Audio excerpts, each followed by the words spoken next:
Hey, it's good to be here. It's a Tuesday today, and we're going to be talking a little bit about stretching. If you go to a race or you go to a sporting event, you see people doing all sorts of different things. You see people doing static stretching, you see people doing more kind of dynamic type stretching, you see people doing warm downs, you see warm ups, sorry, and people doing cool downs. You see a wide variety of positions that people get their bodies into also. So, I want to cover this a little bit. We're going to talk about the different types of stretching that you can do, but we're also going to talk a little bit about, why do we stretch? In fact, more elementary, why are we tight? Why do we feel tight? So let's just go there first of all. And when we talk about tightness, even if we're not in pain, we need to think about the idea of pain. Because this kind of links really strongly with that problem. So if we think about pain, we have pain as a way of protecting us. It's the way of protecting our body from risk. So, if I go and put my hand towards a hot object, and I maybe don't even touch it, I start to feel an experience of pain and I take my hand away. If I actually touch it and I experience some tissue damage, I start to feel more pain. But the idea of pain is to help to protect us. Well, our body is constantly interpreting messages that come to it and deciding what it does with those messages. So when I am doing a sporting activity, for example, I might feel pain because I've overloaded a tissue, and that message has come to my brain at a threshold where it says, oh, yeah, you've overloaded the body, here's some pain. Let's maybe think about whether we should do that or not. So if we take that a step further, we actually think that people have tightness as another part of the body's way to protect you from risk. So when we run, for example, and we're not warmed up, we might feel a tightness.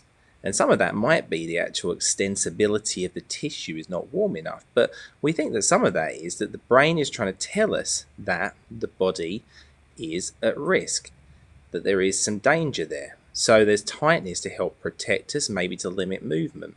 And we've seen this in some really interesting studies in the last few years. So stepping outside the world of running and sport, if we look at people with back pain, they've done a study where they laid people down on the table in Australia, and they had a machine that pressed on their spine with a certain amount of force, and this is actually more stiffness and tightness, but it's not dissimilar, and they asked people, okay, how stiff do you feel? And they compared that with actually how stiff they were with the machine pressing down, and they found that there really wasn't a strong correlation with how stiff they felt and how stiff they were. So their stiffness was a perception, and it was a perception, we think, based on risk. Now, another example is office workers. So you see office workers who maybe have been in front of the computer a lot and they're tight in their neck, and historically maybe we've treated them by getting them stretching, maybe doing some different stretches of different types, and we've maybe not seen such great improvements. And so instead we've tried to give them strengthening exercises, and we've assumed that these muscles maybe are weak and that the body is perceiving a risk, and that's why there's tightness there. And the people who've done the strengthening exercises versus the people who've done the stretching, those people strengthening have actually had a better outcome, better initial pain relief, better longer term outcome. So again, we think that it's more of an issue of risk. It's what the body perceives as risk. And I've kind of given a little clue into something else that we're going to talk about in a minute, but I'm not going to go there. But just a quick screenshot here, and I'm going to pop this up. Basically, our brain is incredibly complex, and all these different things play into what we experience, be it pain or be it tightness. So you sort of social context there.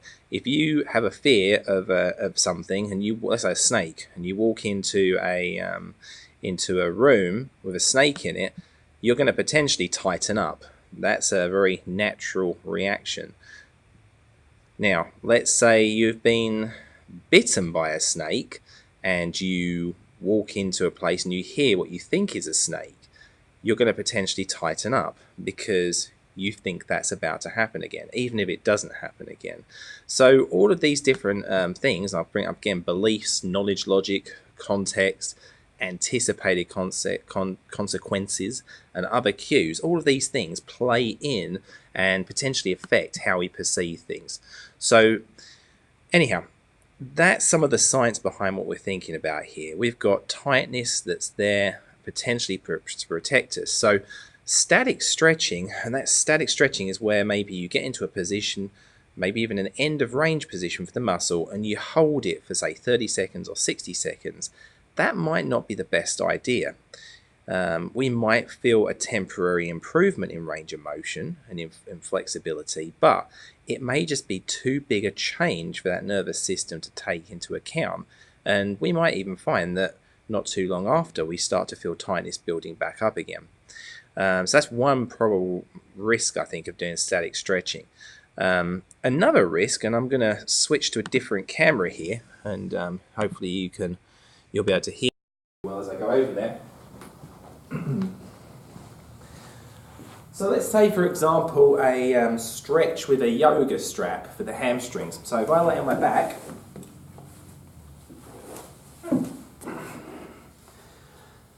and I pull my leg up like this, what I'm feeling is, yes, I'm feeling some stretch on my hamstrings, but I'm also feeling a lot of tension in my calf and even tension in my foot, especially when I pull my foot down like this and my foot comes into more of a dorsiflex position.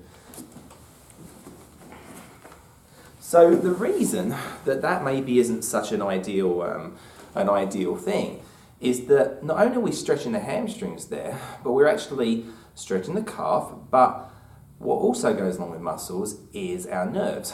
So from exiting our spine here as nerve roots, our nerve roots combine in the back here to the sciatic nerve and then the tibial nerve, etc. And we basically are putting a stretch on our nerve roots. We're putting a stretch on our nervous system from basically brainstem down. And we don't think that that's always the best thing to do, especially if someone's got some sensitivity. Let's say you're a runner with back pain. You've never had leg pain before. Potentially doing that stretch there could set off some sciatica kind of pain if you did it too strongly. So there's a risk to doing static stretching. Let me go back to the other camera.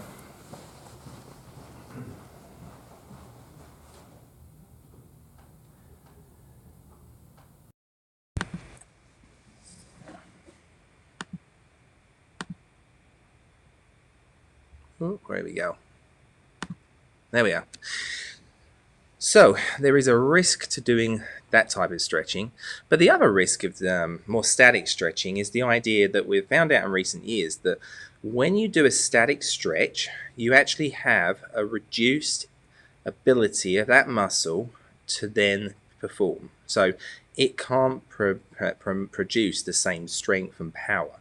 So if you're doing static stretching before you run, potentially you're affecting that muscle's ability to perform while you run. So yes, maybe you get a small gain in length, which maybe kind of tightens up as you go along.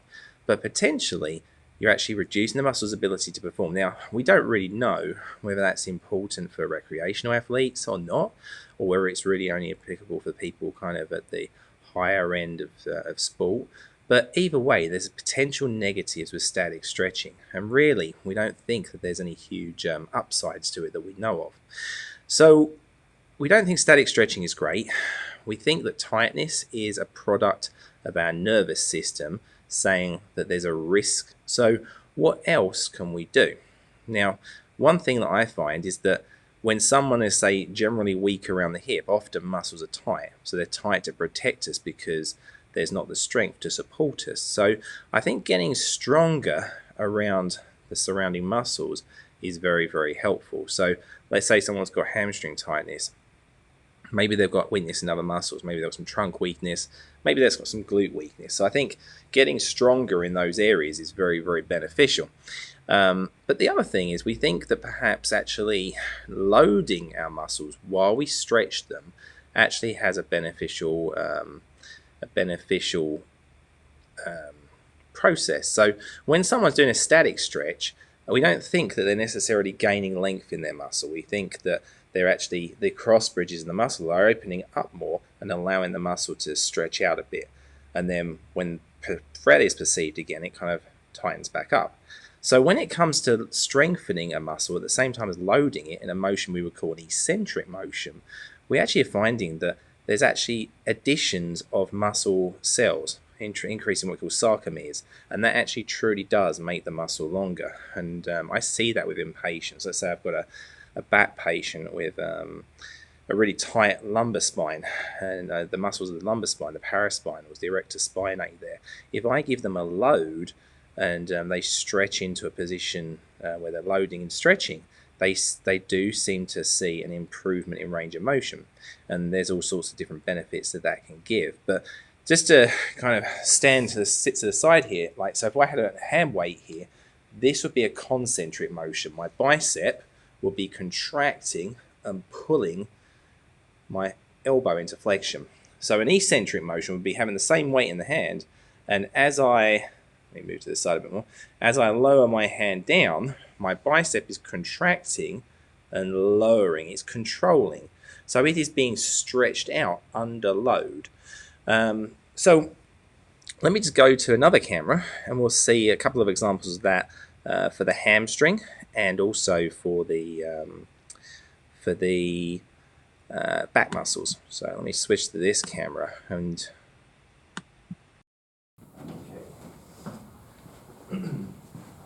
so we've got our barbell here. Let's think about the back. So I see people who come in here and when they bend over, they maybe do kind of a waiter's bow and they bend with a straight back. They've maybe got very tight, low back muscles. They don't really want to flex. So if I get here, I can do what we call a Jefferson curl, where I'm purposefully bending the back.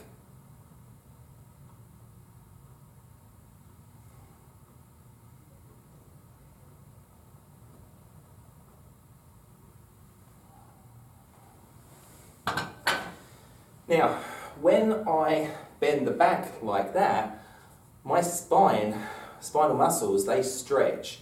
They're stretching out, but they're stretching under load. So we think that type of loading, that type of stretching is very, very effective. And we think actually heavier loads are much more effective than less heavy loads. So for people who are injured, who are tight, actually loading them up with a heavy load can have a lot of benefit. For the hamstrings, for example, so if I get to here and I keep my back straight, at this point here I feel load in my hamstrings. My hamstrings are being stretched out eccentrically.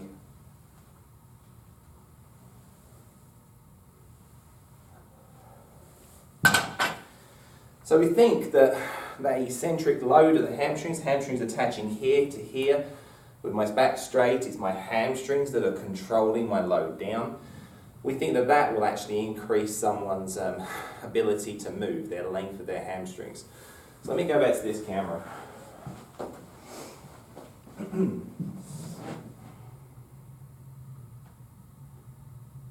Okay, so I hope you can see. Let me switch microphone. Yes, better. So we think that stretching under load is very, very beneficial. And so when I see patients who have tight hamstrings, that deadlift there can, especially slow and heavy loads, can be a go-to. Very often people with low back pain, where they're not very good at flexing their spine. They've got used to the idea of keeping a straight spine, and they've got used to the idea of waiter's bow, bending at the knees, and for that reason they're very stiff. Very often that Jefferson curl with flexion eccentrically lengthens their spine muscles to help them. So we think that type of loading is more beneficial for people who kind of have chronically tight muscles, especially chronically tight muscles that are actually problematic for them. So let's step back from the person who's got a problematic muscle, a tight muscle, a pain. Let's just say the recreational athlete who wants to stretch, and we've already established the idea that probably static stretching before isn't great. doesn't necessarily give you any advantages, maybe has some negatives attached to it. We actually think probably that dynamic stretching is much more useful, because not only does it give some stretch, which is gentle, but it actually warms the muscle up. So what I'm going to do, we're going to switch to look at a few videos here. Let's see. This video demonstrates take that audio out. So this is heel toe walking. So basically you can see the calf muscles are getting loaded up, and while the calf muscles load up, we can see that again, the front of the shin gets stretched. So that's a really nice one for the shin and the calf. We can then look at the opposite, which would be a heel walk with your toes up in the air. So that would be more of a dynamic stretch for the calves. Kind of looks weird as well.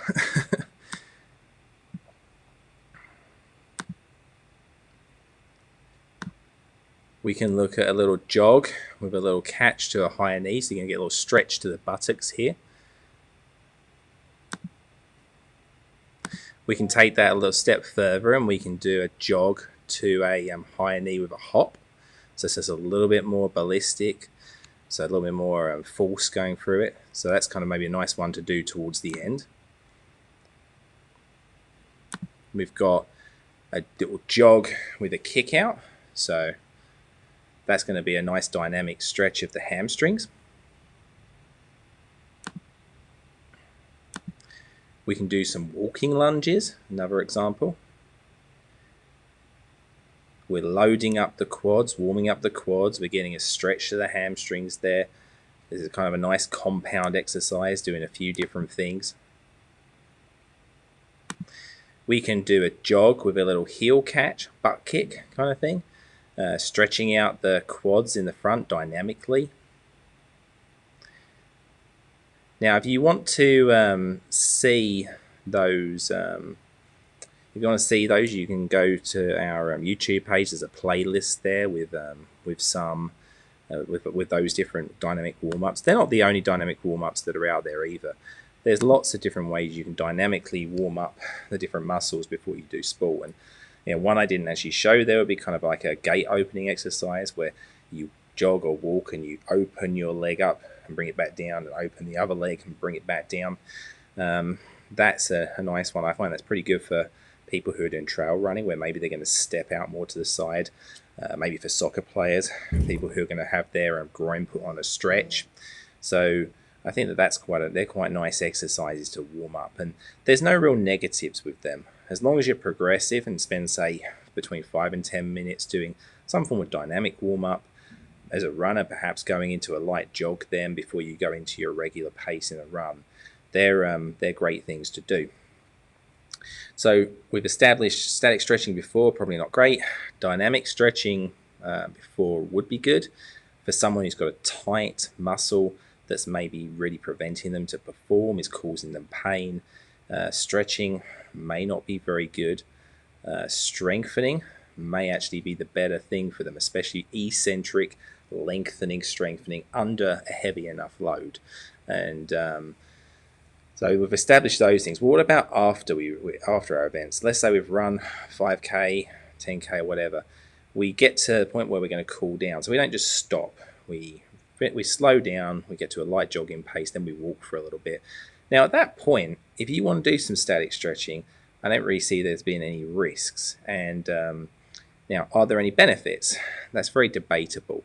There's no real research showing there's any benefits for stretching afterwards. Now, let's say you've been running for 30 years and you've always stretched afterwards.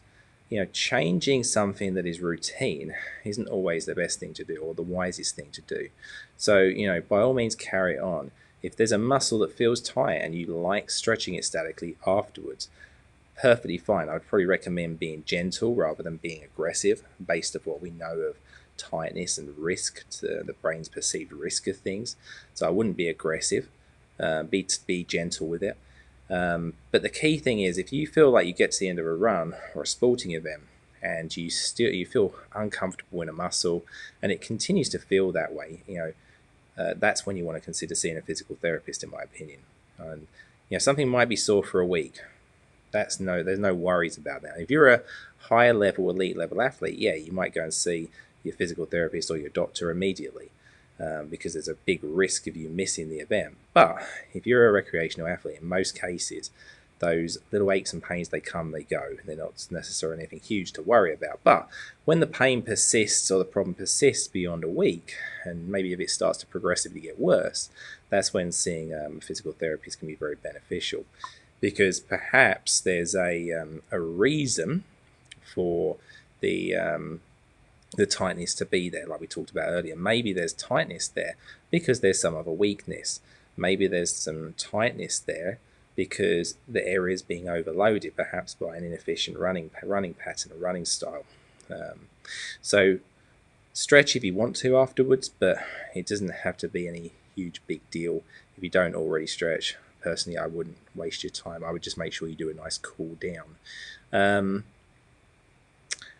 Alrighty, let's see. I see a few people are watching online live right now.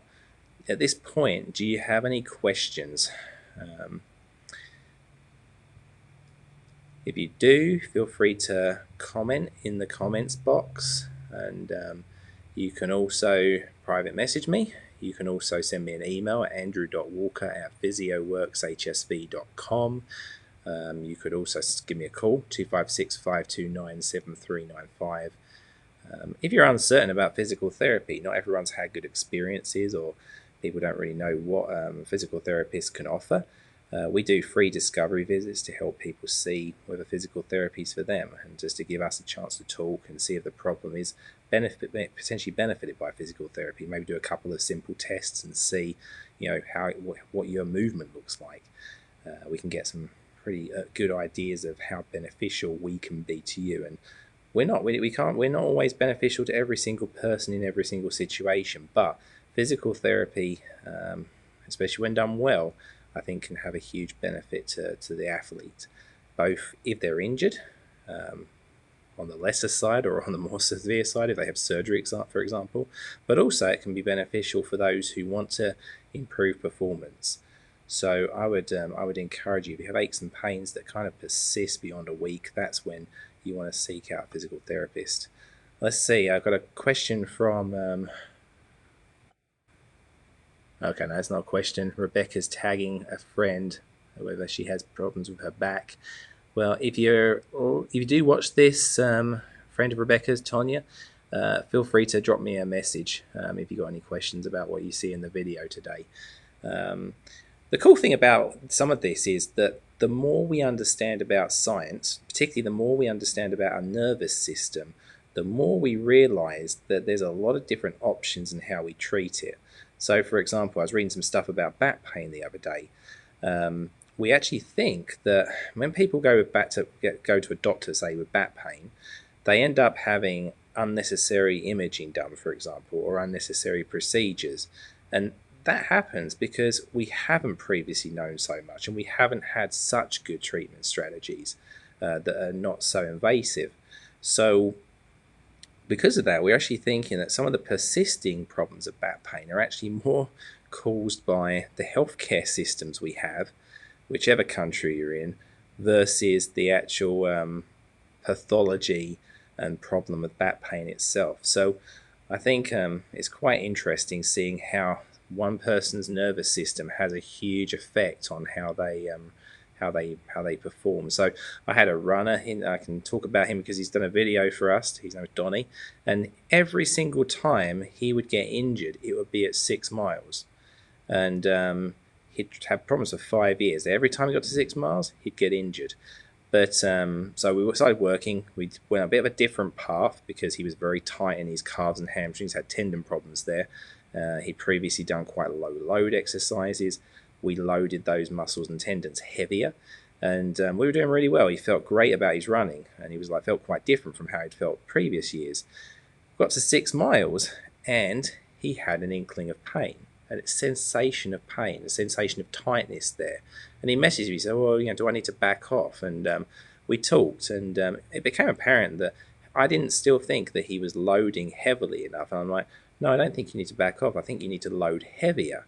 He started to load heavier, and he had a positive response to that. he was able to get up to 11 miles, then I think 18 miles. He had a little setback, and he wasn't able to do the marathon like he was planning to. He hadn't run more than 6 miles in 5 years, so it was still pretty good. The next year, though, he went back and he ran Cotton Road 5 minutes faster than he'd done previously. But the key thing was the load. He needed to load it heavier, and it wasn't just loading to actually change the actual tissue structure, the tendon structure, the muscle structure. It was also loading to try and encourage the nervous system to respond better and not to be so cautious. So that loading really helped him. Does anyone have any other questions right now? There's still a few people watching live. You can comment in the comments box on Facebook. You can send me an email, andrew.walker@physioworkshsv.com. You can call me at 256-529-7395. I'm probably not going to hang on too much longer because I've got a patient coming in a minute, and also I think our internet is kind of slowing down a little bit in the last couple of minutes, so we may not be getting such a good feed. But if you watch this after the fact, feel free to comment, feel free to ask questions. If you're uncertain about anything, you're always welcome to come in for a visit. You're welcome to come in for one of the free discovery appointments we have. You can see them on our webpage at physioworkshsv.com. There's information about them there. Like I say, questions in the comments, questions by email, by messenger, by phone. Email andrew.walker@physioworkshsv.com or phone at 256-529-7395. Alrighty. If I don't see any questions coming up, I'm going to sign off now, and I hope you all have a good day. Thank you.